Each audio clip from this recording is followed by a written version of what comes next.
नमस्कार मित्रांनो, मी विलास आजच्या व्हिडिओमध्ये आपल्या सर्वांचं स्वागत करतो। आजचा व्हिडिओ ई पीक पाहणी कशी करावी याबद्दल सविस्तर माहिती आपण या एका व्हिडिओमध्ये पाहणार आहोत, तर व्हिडिओला शेवटपर्यंत पहा।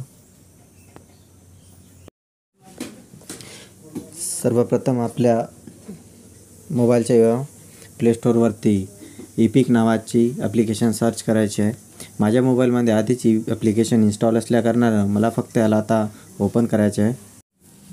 हे ॲप्लिकेशन ओपन केल्यानंतर आपल्याला अशा प्रकारचा इंटरफेस दिसेल, ज्यामध्ये लिहिले असेल आपले मनपूर्वक स्वागत, महाराष्ट्र शासन महसूल विभाग, माझी शेती माझा सातबारा, मीच नोंदविणार माझा पीक पेरा, अशा पद्धतीने। त्यानंतर आपल्याला याला स्क्रॉल करून घ्यायचे आहे। तर आपल्याला असा महसूल विभाग दिसेल। माझा महसूल विभाग नागपूर असल्याने मी नागपूर निवडून घेतलेला आहे।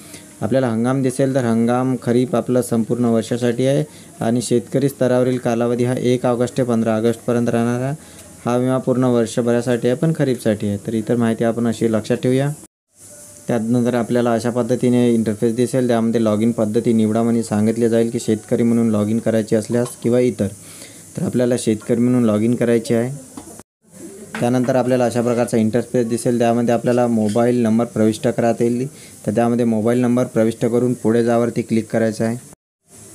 त्यानंतर आपल्याला विभाग निवडून घ्यायचा आहे, जिल्हा निवडायचा आहे, तालुका निवडायचा आणि गाव निवडायचं आहे आणि पुढे दिसणाऱ्या आरोवरती क्लिक करायचे आहे। ते संपूर्ण माहिती भरल्यानंतर आपल्याला अशा पद्धतीचा इंटरफेस दिसणार आहे, ज्यामध्ये खातेदार निवडा। यामध्ये आपण पहिले नाव टाकून, मधले नाव टाकून, आडनाव टाकून किंवा खाते क्रमांक टाकून पुढे जावरती क्लिक करणार आहोत। टाकून घेतल्यानंतर आपल्याला अशा प्रकारचा इंटरफेस दिसणार आहे। त्यामध्ये मारुती नामदेव चोपडे जसं कस्टमरचं नाव आहे ते नाव येणार आहे, खाते क्रमांक दिसणार आहे आणि पुढे दिसणाऱ्या बाणावरती पुन्हा क्लिक। त्यानंतर आपल्याला अशा प्रकारचा इंटरफेस दिसेल, ज्यामध्ये संकेतांक पाठवा। आपल्याला जर मोबाईल नंबर बदलवायचा असेल तर आपण बदलवू शकता किंवा जो आधी वापरलेला मोबाईल आहे त्याच मोबाईलने आपल्याला पुढे प्रोसेस करायची असेल तर पुढे जावरती क्लिक करायचे आहे। जसे आधी आपण नोंदणी केली असेल तर आपली अशी सूचना मिळेल की तुमची नोंदणी आधीच झालेली आहे, तुम्हाला पुढे जायचे आहे का, तर पुढे जावरती क्लिक करायचे आहे।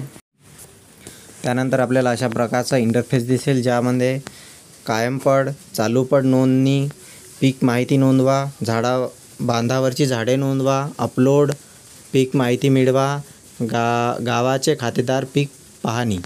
यामध्ये आपल्याला कायम पडमध्ये विहीर, कोणती चाऱ्यासाठी सोडलेली जागा असेल, खड असेल तर यामध्ये आपण कायम पड, चालू पडमध्ये नोंदवू शकतो आणि पिकाची माहिती आपण पीक माहिती नोंदवामध्ये नोंदवू शकतो।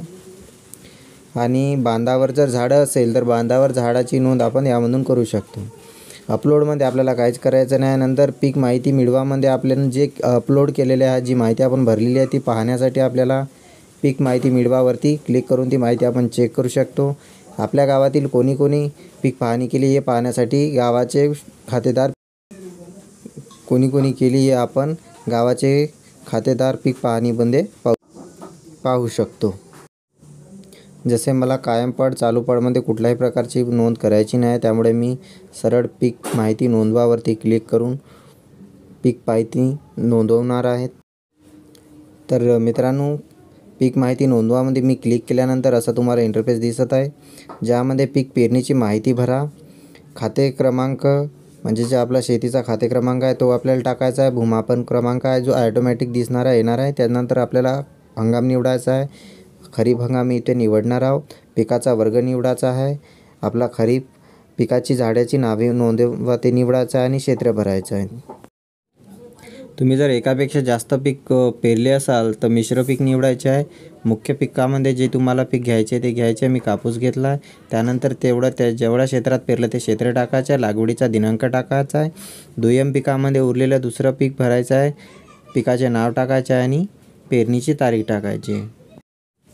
पिकाची माहिती भरल्यानंतर आपल्याला खाली दिसेल जलसिंचनाचे साधन वगैरे टाकायचे आहे। मी कोरडवाहू टाकून देतो। सिंचनाची पद्धती आहे, तुषार सिंचन पद्धत आहे, ठिंबक आहे, तर अशा अन्य पद्धती आहे। तर इतर जे पद्धतीने तुम्ही सिंचन करत असाल तर ते पद्धत तुम्ही टाकू शकता। ही कोरडवाहू असल्यामुळे इथे काही टाकायची आवश्यकता नाही आहे। आणि अशाच प्रकारे जे माहिती विचारलेली आहे ते संपूर्ण माहिती इथे भरायची आहे मित्रांनो। आणखी एक महत्त्वाची बाब मित्रांनो, ही पीक पाहणी करताना आपल्याला शेतात हजर राहायचे आहे, कारण आपल्याला लाईव्ह फोटोसुद्धा याच्यामध्ये टाकायचे आहे आणि या लोकेशनमध्ये आपण असलेलो पाहिजे. जर आपण शेतामध्ये कोण्या दुसऱ्या भागावर असेल तर आपल्याला इथे दाखवेल की तुम्ही शेतापासून खूप लांब आहे, तर त्यावेळेला आपल्याला शेतामध्ये जायचं आहे, मधोमध उभं राहायचं आणि जर आपण लोकेशनमध्ये दाखवत नसेल तर अद्ययावत करावरती क्लिक करायचे आहे. नंतर जोपर्यंत आपण त्या लोकेशनमध्ये दाखवणार नाही तोपर्यंत, आणि नंतर दाखवलं की अशा प्रकारचा इंटरफेस जर तुम्हाला दिसलं जिथे ते व्यवस्थितरित्या दाखवलेलं आहे, तर मी पुढे जावरती क्लिक करतो. अशा पद्धतीने तुम्ही पण पुढे जावरती क्लिक करून पुढची प्रोसेस करायची आहे. पुढे जावरती क्लिक केल्यानंतर तुम्हाला अशा प्रकारचा इंटरफेस दिसणार आहे, ज्यामध्ये तुम्हाला छायाचित्र अपलोड करायचे आहे, फोटो अपलोड करायचे आहे. तर यामध्ये 2 फोटो अपलोड करायचे आहे मित्रांनो. तर आपण यामध्ये आता फोटो पहिल्या नंबरच्या ऑप्शनला क्लिक करून पहिला फोटो काढून घ्यायचा आहे. नंतर दुसऱ्या ऑप्शनला क्लिक करून दुसरा फोटो काढून घ्यायचा आहे. दोन्ही फोटो अपलोड केल्यानंतर तुम्हाला अशा पद्धतीचं इंटरफेस दिसणार आहे. नंतर तुम्हाला राईट क्लिक करायचे आहे. राईट क्लिक केल्यानंतर तुम्हाला तुमची संपूर्ण भरलेली माहिती अशा पद्धतीने दिसणार आहे. वरती तुम्हाला एक वरीलप्रमाणे पिकाची माहिती योग्य असून अचूक असल्यास मी घोषित करत आहे यावर टिक मार्क करायचे आहे आणि पुढे या बटनावरती क्लिक करायचे आहे. पुढे जावरती क्लिक केल्यानंतर आपला अर्ज हा पूर्ण पद्धतीने ई पीक पाहणी कंप्लीट झालेली आहे. आपल्याला वरती सूचना मिळालेली आहे की पिकाची माहिती साठवली आणि अपलोड झाली आहे. ठीक आहे वरती क्लिक करायचे आणि पुन्हा याचे स्थिती पाहण्याकरता होमपेजवरती यायचे आहे. होमपेजवरती आल्यानंतर पीक माहिती नोंदवावर क्लिक करायचे आहे. क्लिक केल्यानंतर तुम्हाला उजव्या बाजूला पिकाची माहिती पहावरती क्लिक केल्यानंतर अशा प्रकारे तुम्ही नोंदवलेली माहिती तुम्हाला दिसणार आहे.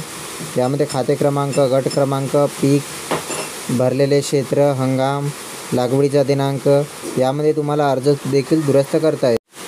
त्यानंतर पुन्हा माहिती घेण्यासाठी तुम्हाला पीक माहिती मिळवावरती क्लिक करून सुद्धा तुम्ही अर्जाची स्थिती माहिती करू शकता. तर आपण पीक माहिती मिळवावरती क्लिक करून पुढील माहिती पाहूया.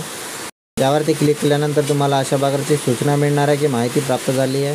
तर मित्रांनो, आपली ई पीक पाहणी अशा पद्धतीने पूर्ण झालेली आहे.